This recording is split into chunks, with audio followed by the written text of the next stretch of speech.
Before I start, yes, my name is Manu. A quick question to the audience here is, who was already been involved in a corporate startup or is building one at this moment?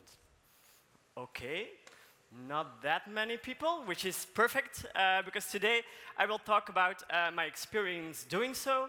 As Sandra was saying, Manu, I'm a business designer, meaning I help corporates and organizations to design new businesses. I'm doing this quite a while now, for 8 years, working in different innovation agencies, and recently I've set up my own innovation agency, Switchers, which is a strategic innovation company where we like to build startups with a specific need for social impact and circular economy. As Philip already told you, that's quite a big need that these corporates and society needs.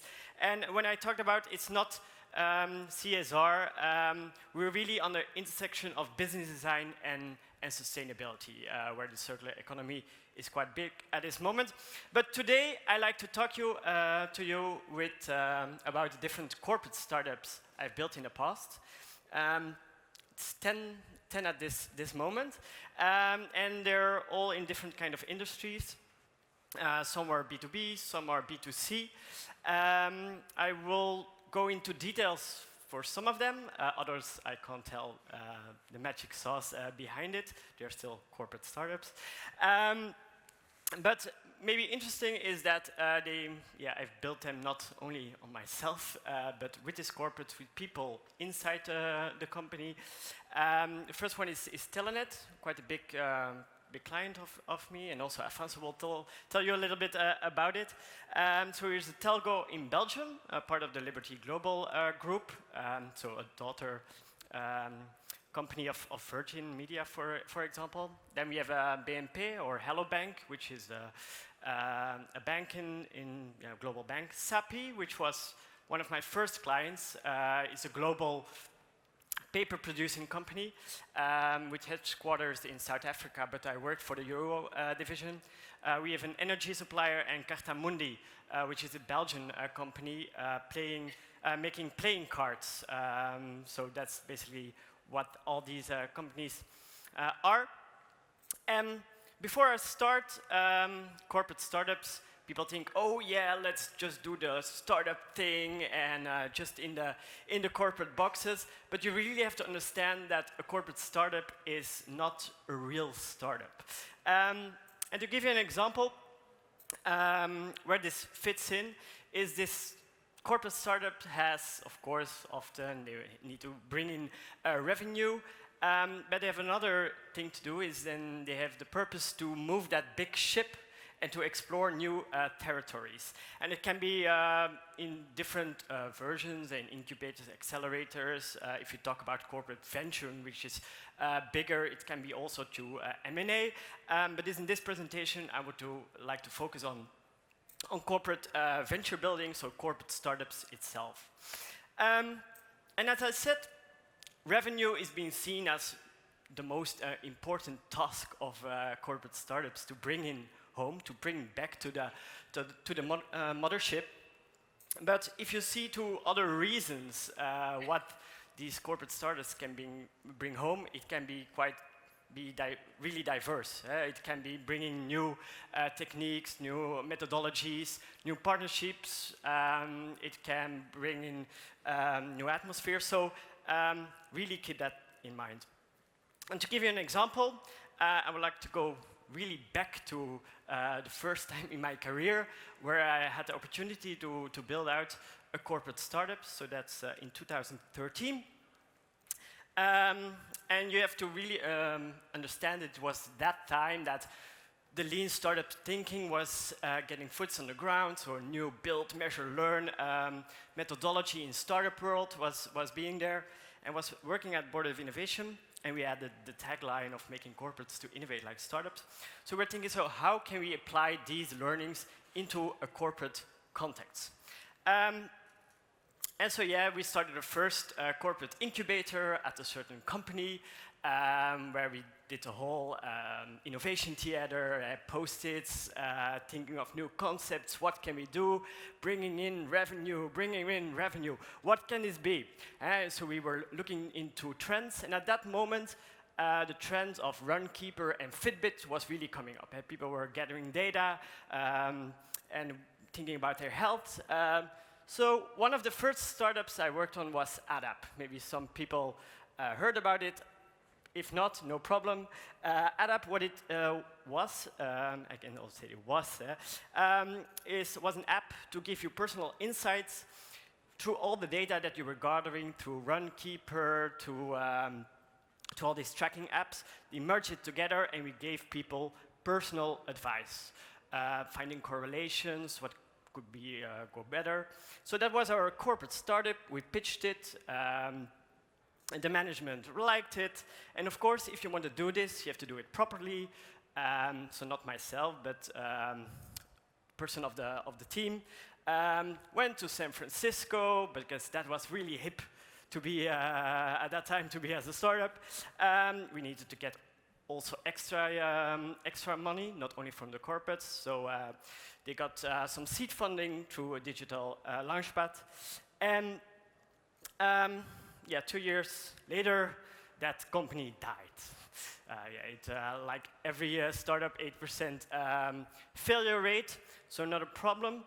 But the reason why is maybe good to understand is the corporate for which we built this startup was SAPI.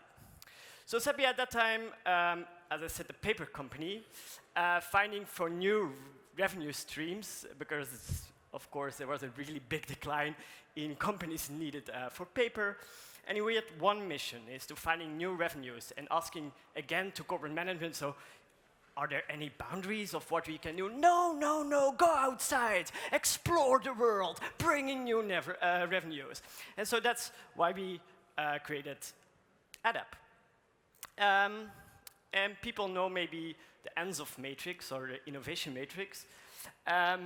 If you don't know, basically how it goes, it's a framework to see innovations, where do they map compared to the normal corporate. And on one X, you can see the offering, so what are we bringing? Is it something existent offering? Is it adjacent or radically new? And on the horizontal axis, you can see, okay, which kind of markets of users are we tackling? And looking for SAPI, this was really big and far away from their core business. And if you see on this framework, you will also see that the amount of unknowns where you operate are getting higher and higher the more you move away from your corporate assets. If you would use the Ansoff matrix or the innovation matrix into a corporate field, I could say that this is really the safe zone. It's incremental innovation, we know the market, we know the products. This is a safe zone. We can do, of course, it's really good because we know the market, that's where we go. If you talk about innovation, which is mostly going into adjacent areas, still a lot of innovation managers see this as the super zone. Oh yeah, oh, I didn't know that, but with this new product, we can just tackle a new market. Amazing. So that's the super zone. The more we go far away from that core assets, things become a little bit more stretchy,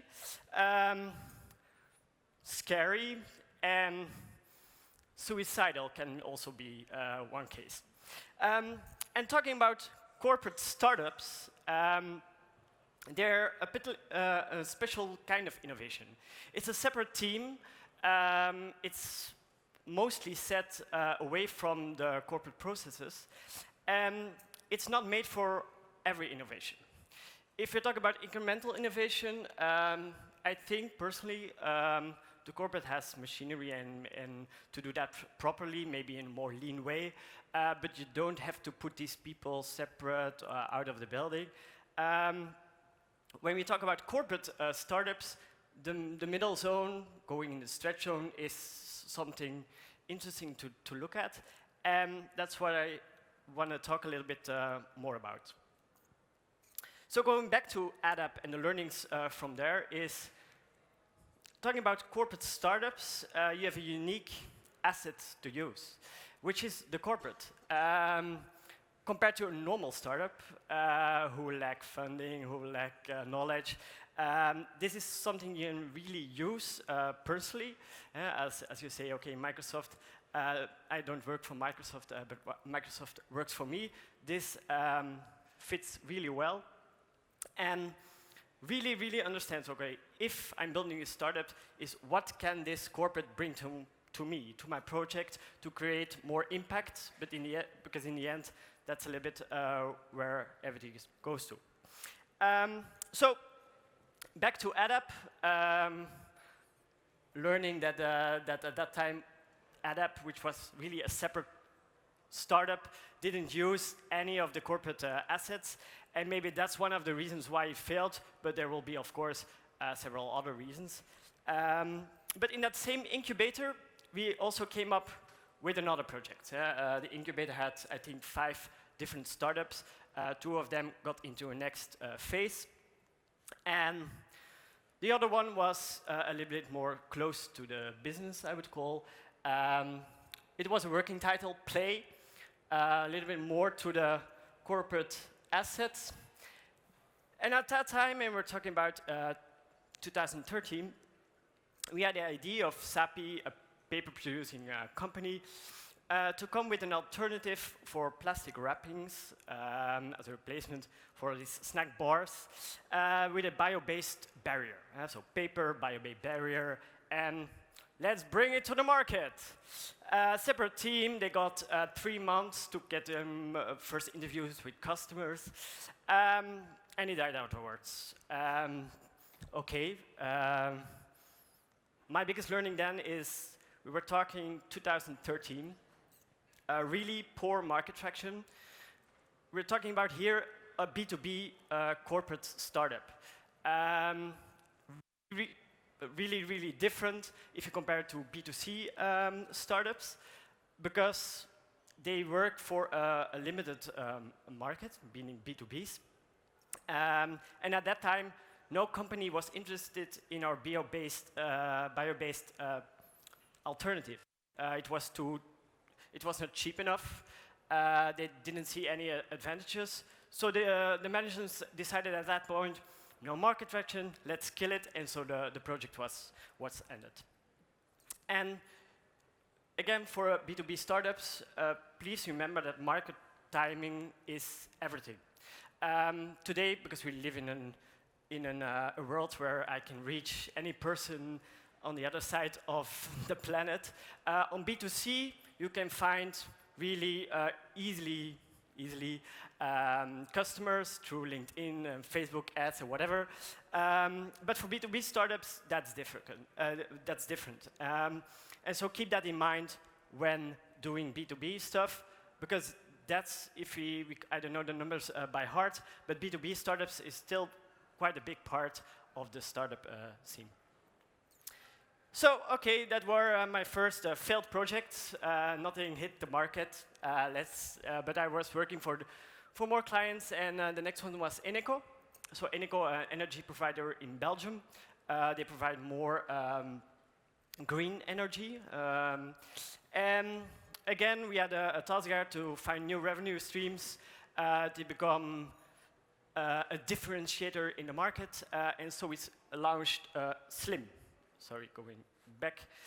So Slim was adjacent to the offering, adjacent to the use in the market, and basically what it was an app to improve your home. So going away from home improvement only on energy level, we wanted really to also look to the health of your home and how could you improve it. People could do experiments in their home, and we were going to give them advice, and of course, in the end, in the back end, come with new products or so to improve that home.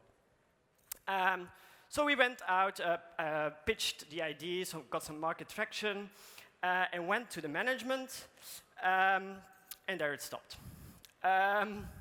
So we had this great idea. The market loved it. I loved it. There was a market traction, I would say, but it ended at corporate C-level. And what was the reason? They didn't have resources.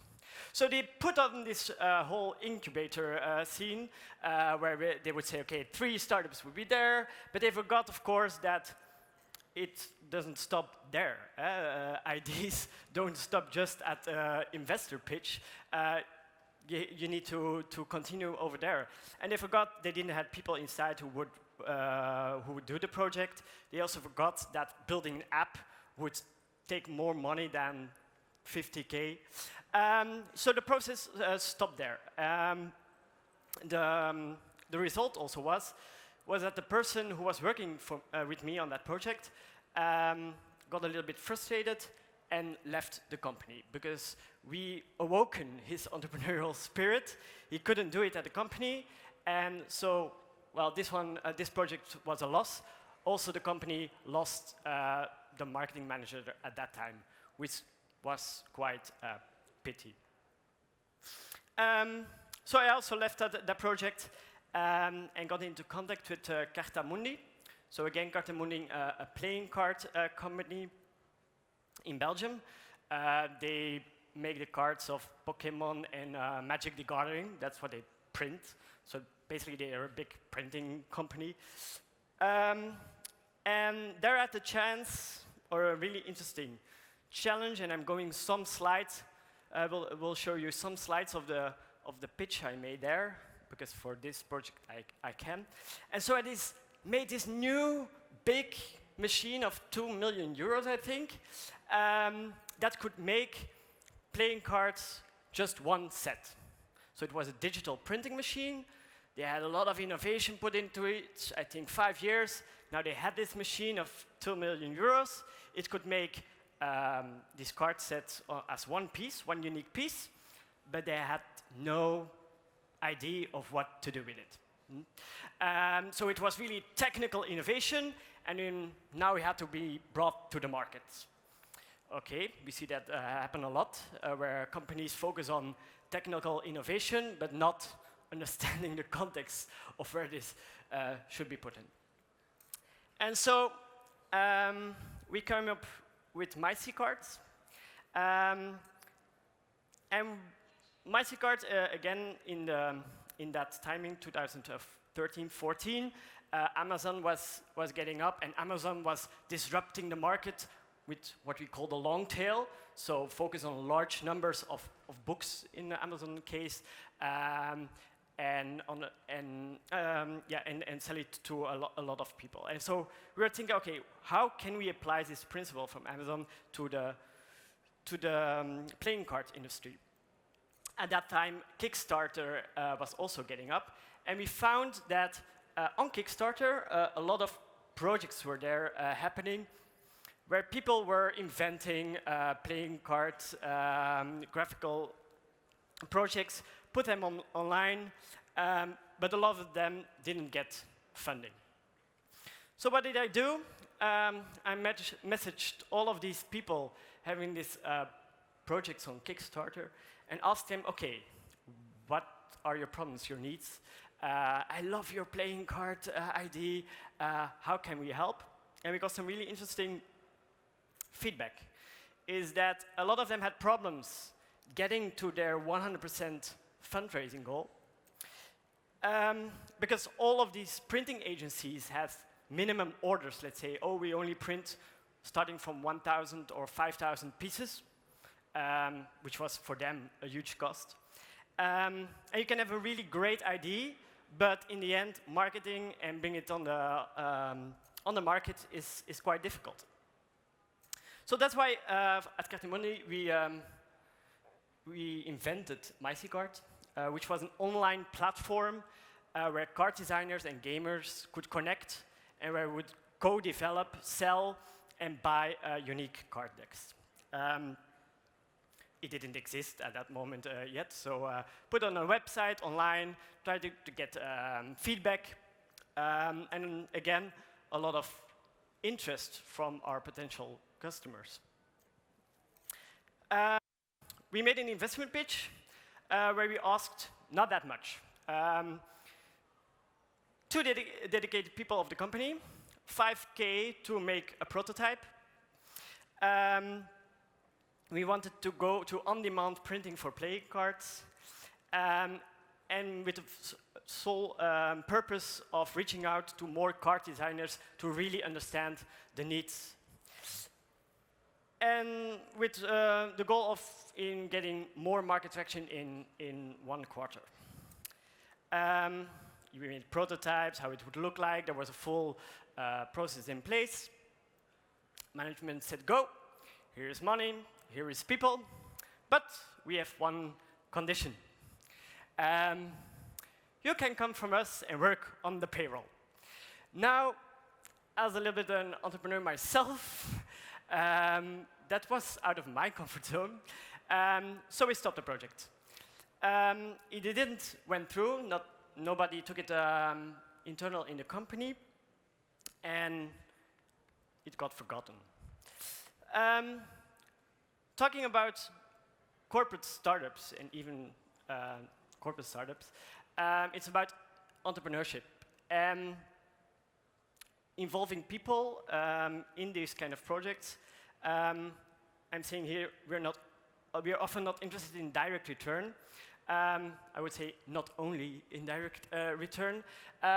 You really need to understand what are the things these people want to get back, because they will give passion to this project for a couple of months, a couple of years. And it's really important to also create a context for them to do this entrepreneurship team. So after that, another one. I was working for BNP, and there we invented Did It. People maybe heard about Did It. So it's a platform, an app again, to store your dreams and save for it. So basically, it's an app where you can say, oh, I want to go to that place, I want to have a jacuzzi, I don't know. All these ideas, you can store them in the app. We give you, on some of them, we coach you how to make these ideas into reality and to plan them more for holidays.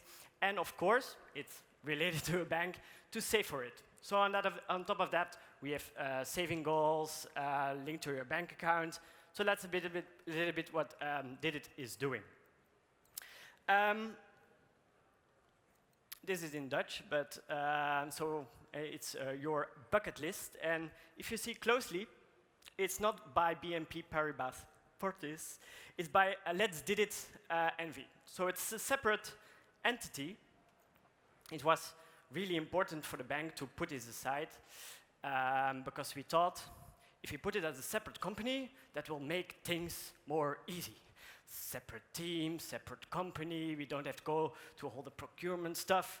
It wasn't that easy. We still had to make a link with the bank because we were a separate entity. We still had to get approval from the HQ in Paris because we were a separate entity, 100% owned by the bank.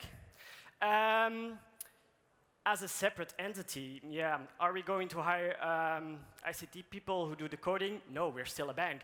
So we hired an app agency to do it for us, but we used, of course, all the rules of the corporate. And because we were playing with inspiration, we also had to build content, and you don't do that in one day. As a real startup, we built a minimum viable product in 2016, but we only got to market early 2019. 2.5 years were being spent on how should we tackle this separate organization, how are we going to create the content, what is the team that will be put in place. Just to give you the learning that a separate entity is not always better, and that for some projects it can be handled within the company, but just maybe with a different mindset, maybe a different P&L. In this case, it slowed down the process really well. It's now live. You can see it. You can download it. But I think if we made different changes or different over there, different decisions over there, I think we could have hit the market faster. Now I would like to my last project that went online or on the market, which is called The Park. It's from Telenet, so a telco player. And to understand this project well, you have to see what the challenge was for that corporate. It was not a challenge of finding, okay, it's always is, finding new revenue streams. But they wanted to ask themselves, okay, what is the future of entertainment? It started with that. Again, we did the whole theater with Post-its and involved a lot of people in the company. And whereas VR is always seen as, oh no, we can't make business out of it, we saw something really interesting happening in the States on the section of technology, VR and entertainment, which is what we call free roam virtual reality. Basically what it means is you get a backpack with a laptop, VR glasses, and together with your friends, you can walk in a space around 100 square meters, see each other in virtual reality, and go on adventure. This was a perfect fit for the company because it was close to their DNA. It brought also families together, where people often say, oh, virtual reality is something super solo, and so it was a little bit in their mission, and it was perfect, a perfect source for a corporate startup. Some pictures of the first venue that we launched. We did it in 6 months, quite tough, but we got there. And after 1 year, we already on 1 million revenue. We have a lot of customers. We opened recently our latest location. The park itself, which is a separate entity, is now looking to franchise itself in the States, and we have 3 games developed by ourselves. If you ask me what the success of that corporate startup was, I can think of many things, but again, this time, for this startup, the market timing was perfect. If we would come with this idea 2 years ago, I think VR was still in the early stage, wouldn't have worked at that time. We could use the corporate assets of our telco, of Telenet. They're great at marketing. They're great. They know how to build a product, put it in the market for mass consumption. And we had a great team. And although it sounds cliché, a great team is everything. Although we did a corporate startup with people from the company in the first months, so until market traction. For the startup itself, for the expansion, we chose people from outside the company. So Philip is now the managing director. He comes from Uber Eats, so he knows how to scale things, and he knows how to manage separate teams and to go for that one. And for the expansion to the US, we're using Ton, and Ton, he is an employee of Telenet, but he has a great entrepreneurial family.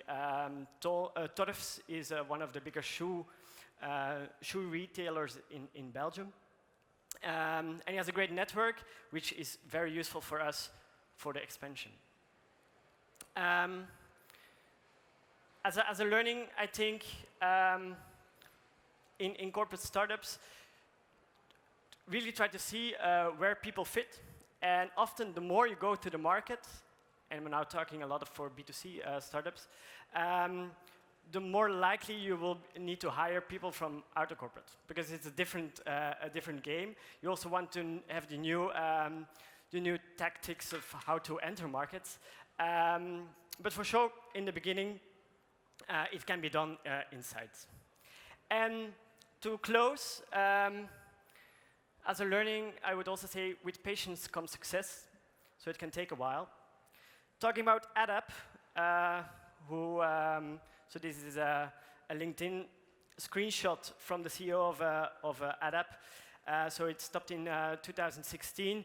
He stayed in Silicon Valley, and he had his own second startup, which was called TerraChat. But now he recently got back to the company, and he's head of digital transformation. So putting all his learnings from that startup world, now putting it back to the corporates. Talking about Eneco, which was not funded by the management, the founder itself, who left, built a quite competitor for that company, which is called June. It's an app that puts you to the cheapest energy provider automatically, scanning your internet, and it's being quite successful now, launching in France and the Netherlands. And for Katamundi itself, my own project that I apparently killed myself, they did some steps, but maybe not as a separate entity as it was explained. And going back to one of the first projects I coached, and I saw Nestlé was here in the room. Nestlé launched the Yes snack bar together with Sappi. And so it can just take some years, but finally it hits the market. And so what am I doing now? At this moment, as I said, I'm on business design and sustainability. I'm working on Jolt, which is an impact investing app, which also brings CO2 compensation to the B2C. And so yeah, I keep myself doing. So thank you very much for listening, and have a great day.